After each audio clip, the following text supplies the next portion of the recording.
এই জমিনের মধ্যে যা কিছু আমি আল্লাহ সৃষ্টি করেছি সব কিছু আমি মানুষের জন্য সৃষ্টি করেছি। পড়েন সুবহানাল্লাহ। ওয়াল্লাযী খালাকালাকুম মা ফিল আরদি জামিআ, যা আছে সব আমাদের জন্য, সব আমাদেরকে সার্ভিস দেওয়ার জন্য, আমাদের উপকারের জন্য, আমাদের কল্যাণের জন্য। আওয়াজ করে সবাই পড়ুন আল্লাহু আকবার।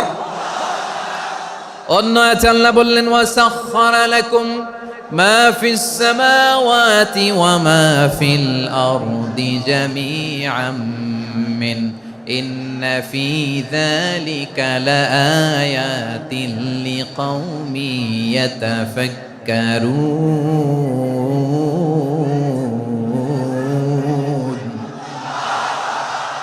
প্রথম আয়াতে আল্লাহ বললেন জমিনে যা আছে সব তোমাদের কল্যাণে আমি সৃষ্টি করলাম। এরপরে আল্লাহ বললেন আকাশেও যা আছে সব তোমাদের জন্য সৃষ্টি করলাম, তোমাদের অনুগত বানায়